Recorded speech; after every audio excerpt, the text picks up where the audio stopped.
Lo, ang lakas ng hangin sa labas.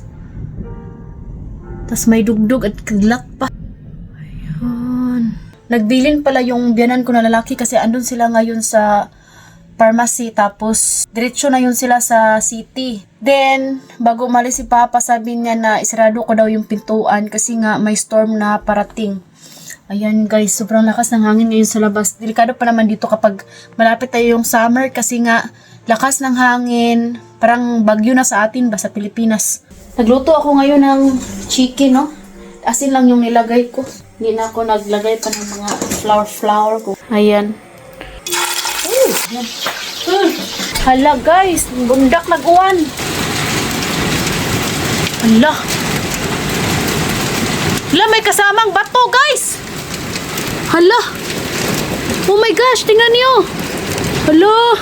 Umulan na ng ice. Oh my gosh. Hindi siya masyadong kuan kasi maliliit lang yung ice ba. Napakadelikado talaga dito guys. Tingnan nyo guys, oh, naglangpot pa dito yung ice. Eh, ganito lang naman kaliit. Ganito lang kaliit. Ayan, ah. Grabe kalamig sa labas. Natunaw ka agad. Thanks God kasi nga maliliit lang. Ang hirap kapag malalaki.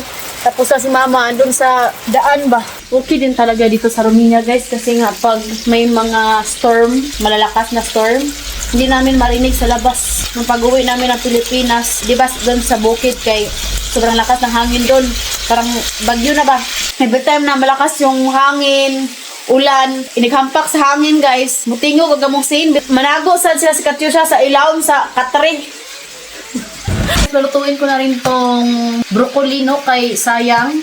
Para sa mga bata ba, para may partner yung ating fried chicken. Bili ko to last week. Baka malata na to guys, kaya lutuon na natin. Buti na lang hindi pa siya nasira, oh. Pwede pa siya. Tapos yung sobra, ibigay natin kay daddy.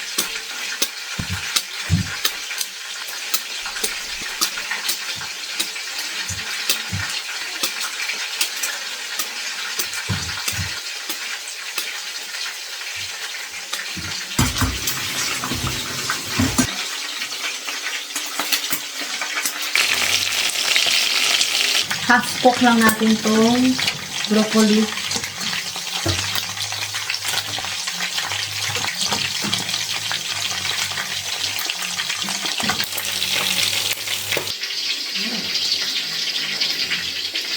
Ito na yung broccoli. So, ayan guys. Tapos na ako magluto ng lunch namin, ulam. So, yun lang naman, no. Maraming salamat po sa lahat ng suporta. God bless and we love you all.